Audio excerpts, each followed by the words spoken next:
Hey guys, it's me, MissDarizard, and this is our week 3 MissDarizard Draft League recap. Let's get right into it.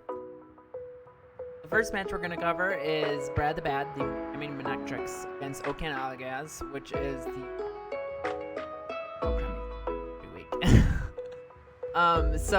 they lead with Shuckle and Raichu, respectively. Shuckle goes ahead and gets off them rocks and sticky webs to be super annoying. But this new pickup for Okan, Alolan Raichu, actually proves to be pretty annoying itself, getting some good status and damage off on the Shuckle, and then getting some good damage and status off on the Espeon as well. Doesn't pick up the status on the Ferrothorn, but does hit it with this big dig damage on the Blast right here, doing a ton of damage to an incredibly bulky Pokemon.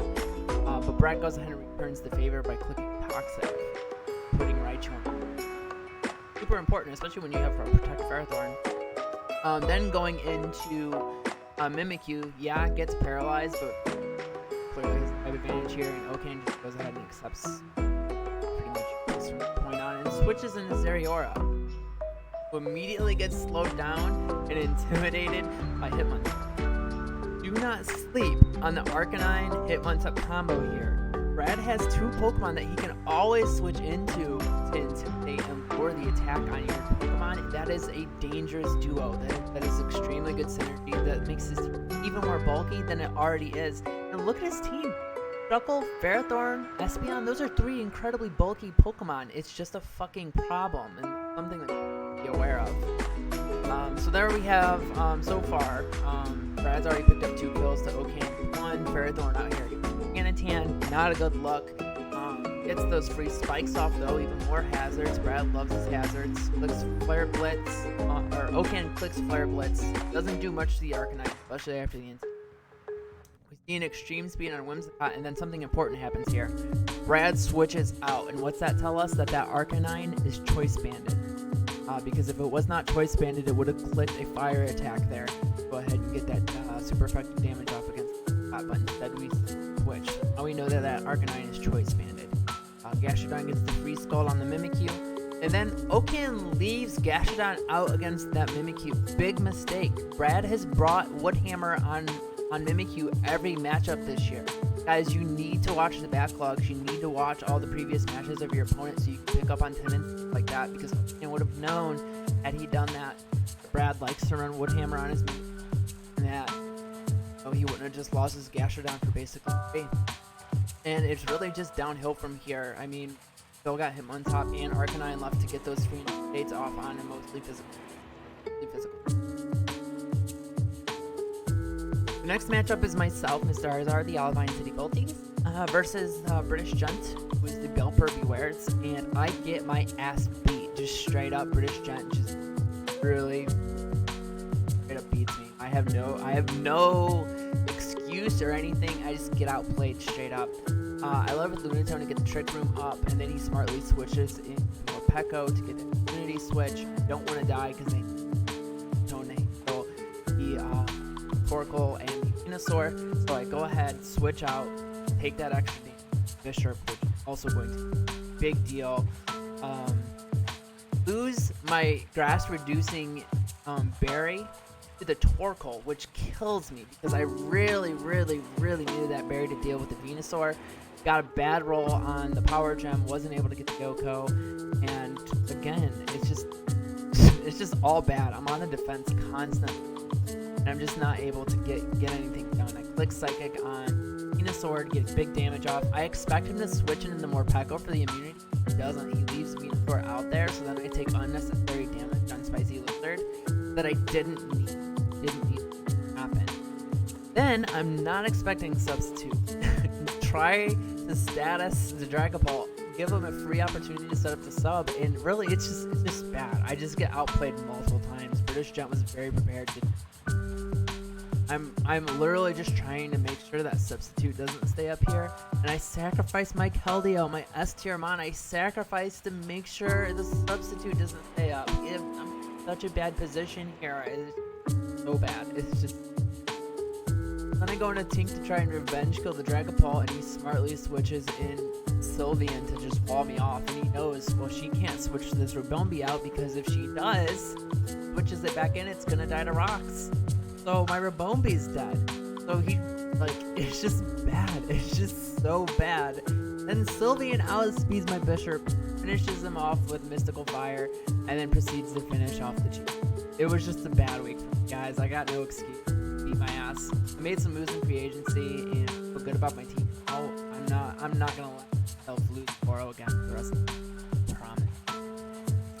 The next matchup, Primarsu, Shadow Kingdom Gengars, who was undefeated coming into the matchup against Tata Cool Threat, which is This Is for Rachel, who brought that spicy Trick Room to one. Starts off really strong with a quick kill with the Gourgeist, killing Garbodor. Garbodor, who has been, excuse the pun, complete fucking garbage since Pry has picked it up, and that remains the same. Vikavolt easily wins the 1v1 matchup with Runerigus. Whatever, I can't fucking say it. It's dead now, so it doesn't. And Weezing comes in and kills the Vikavolt. Gardevoir coming out. Gardevoir matching up against the Gourgeist, and Gourgeist blows the fuck up. I love it. But Gardevoir is sashed, otherwise it would have been so spicy. Type Null able to finish off Gardevoir here. Not sure what that unnecessary switch was with Weezing Type Null. Very strange. Maybe she's trying to bait something. But either way, Gardevoir is dead now. Type Null stalling out the Sandstorm a little bit, getting rid of the sub. It does die here, but now the sub's gone. Wasted a couple turns on Sandstorm. Able to go on the Emperor, gets big damage off with Hex, and even bigger damage off with Body Press here. Calfagrigus has been so good for Rachel this season. Like, just consistently good, always at the top of the kill. And then he's gonna go ahead and get big dick damage off on this Gengar, but Curse Body stops him from being able to click that Hex again. Body Press is not doing any damage. So smartly she goes into Weezing here, sacks the Weezing for a safe switch and clean switch into the Hatterene, who's able to kill the rest of Primarsu. That ends Primarsu.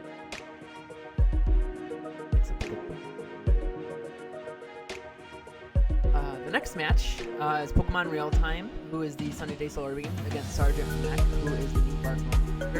Quickly to slowly getting that super clutch crit to Oko the Tails, and then bringing that 4 times effective coverage against the Charizard to Oko the Charizard. Right off the rip, 2 Pokemon gone. Really strong start for Sergeant Mac with Silvally. And then Real Time sets up in the face of a Ditto. Guys, when are you going to learn? You cannot set up and boost your speed when there is a Ditto on the other team, because 99% of the time that Ditto is scarfed and you boost your speed, you're guaranteeing that Ditto is going to outspeed almost everything on your but here, this is also crazy. Oranguru versus Clefable, D tier versus S tier, and he's able to 1v1 the Clefable. It's such a big deal. That matchup is insane that he was able to do that. And then Togekiss obviously Okoing Hitmonlee, and we're able to finish up with a Dark Lariat friend. Sergeant Mac remains undefeated on the sitting at the top of his division.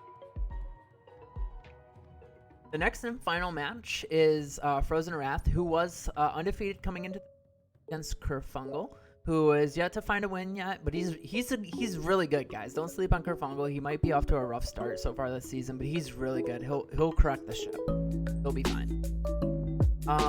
Gudra, dummy thick, hits real hard, goes ahead, takes out the Crustle. Then Frozen goes in his Dusclops, who has brought him so much utility.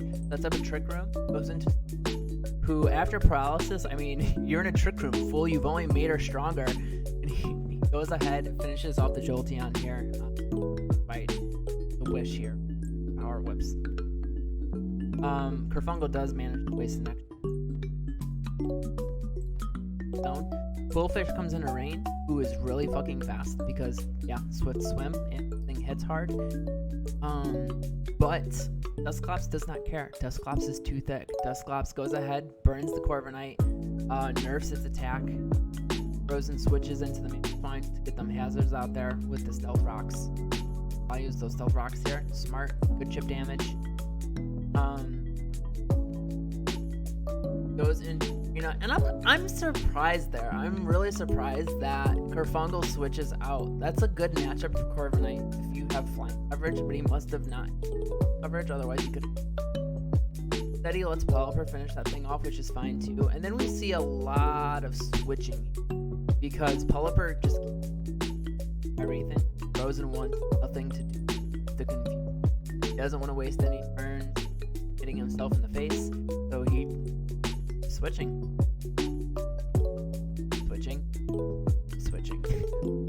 Here we're gonna see a burn. He's gonna return the favor with a toxic to put this annoying Pelipper on a timer. That way he can stop confusing all his good Pokemon. And then we see him steal some of Corviknight's health and restore some of Corviknight, clearly having lots of investment in HP because it almost restores Dusclops to full.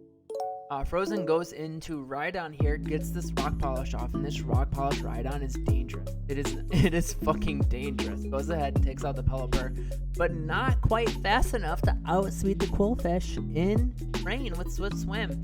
Goes ahead, revenge kills the Rhydon, and then Dusclops sees the Swords Dance, immediately burns Griffin's attack to make an issue, and there is a misplay here that I think costs.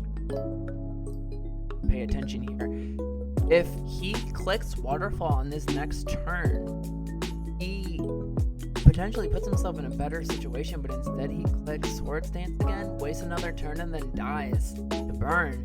If he wouldn't have wasted that turn on Swords Dance, he could have potentially picked up another kill with his Corviknight, with his Quillfish, because he would have got one extra. It would have been one less turn that he wasted. He would have got one more turn of range. It would have outsped, and he would have been boosted with his attack. He could have picked up one more kill, but he didn't. That's the moral of the story. Gujar really thick, easily tanks that Volt Switch, sleeps, restores its health, and then we see the Spicy Croak. Come on, Frozen. He brings a special Toxicroak. I fucking love it. Annihilates the Corviknight and then finishes off the Rotom. Love the special Toxicroak. That was an awesome. Frozen stays under. At this moment, 3-0. But as we're gonna see in the standings here, he and the Sunny Day Solar Beams went ahead and had their match already for week 4, and he actually loses. And that match, well, that match was a thing that happened. That's all I can really say about it. I'll go over it more in our week 4 recap. You guys can see exactly what I'm talking about, but that match was a complete and total shit show. So I'll get into that more later. For now, let's just go over these current divisions. In the Venusaur division, the New Bark Normalizers, the only undefeated team left in the league, standing at 3-0 with a differential of 10. Looking really good with that monotype normal team. Asterix, Togekiss included, who used to be normal type.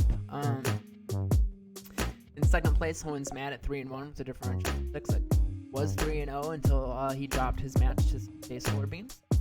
In third place, Miami Manectrics at 2-1 with a differential of 3. And then in last place in this division at 1-2, the Port Richie Pukamukus with 5 differential. Port Richie Pukamukus picking up that free win against the San Diego Talonflames, who has dropped out due to personal issues. So hopefully everything will be alright for him. Unfortunately, sometimes things just take priority over, a draft Pokemon league, and we totally get that. But what that means for our league is anybody who matches up with his team for the rest of the season gets an automatic 3-0 win. No wins are credited to any of the Pokemon. It's literally just statistics. You get a win and you get +3. So Part Richie getting the monkey off his back with that free dub. We don't want to do with the differential. The Charizard division, there's a tie for first place between the Shadow Kingdom Gengars, and this is for Rachel. So Rachel beating Pry this week was actually a big deal because he was able to grab first place and tie the Shadow Kingdom Gengars for first place. They're both at 2-1 with a differential of 3. Right on their heels is myself, the Olivine City Volties at 2-2 with a differential of 1. I do match up with the San Diego Talonflames this week. At least I was supposed to, so I did get my free win. I went ahead and tallied that in here, so my 1 with an extra win. And then obviously San Flames at 0-4. Then in the Blastoise division, we have the Belper Bewares at 2-1 with a differential of 5. Really strong start to his season. In second place is Sunny Day Solar Beams at 2-2 with a 0. Still again picking up that win against home in a matchup already. In third place, the Atlanta Alchemist at 1-2 with a -5 differential. And then in last place in this division, Sanibel Salazzles at 0-3 with a -7 differential. I've said it once, I'll say it again. Do not sleep on the Sanibel Salazzles. Rafungo is really good. He'll right the ship and he'll pick up a few wins. That 0-3 record is very deceiving in the season. Currently, the kill leader is Clefable with 8 kills. Largely in part due to the Sunny Day Solar Beams and the Hoenns Mad matchup that they had before I was able to make this video. Clefable picked up 4 kills in that, so that's a big deal. Really just doubling its kill output in one match. So Clefable is the current. And that takes us to our Pokemon. This is implicitly for week 3. And that is Sylveon. Sylveon, who absolutely kicked my ass, killing half of my team with 3 kills this week for the Belper Bewares. Really cute, really deadly, really annoying the shit out of me. I guess that's it for all those recaps. So thanks guys. I will not have a matchup video this week, unfortunately. Matchup is against Diego Talent. So I will not have a video for my matchup this week. I will be releasing app either Sunday or Monday, depending on when people up their matches. So keep an eye out for that. Also, if you love Pokemon, come hang out with me in my Twitch stream. And everything on Twitch is like MissDarizard on Twitch. Stream 5 days a week, and 3 of those days I'm streaming Pokemon. Do lots of Nuzlockes and lots of shiny hunting. Please come out with me, I would appreciate it. Also, feel free to follow me on Instagram, on Twitter, and if you haven't already, please subscribe and like, comment, help me out with the algorithm. We have a lot of fun here, and I'd love for more people to join Twitch chat in the comments. And so, hey, bye.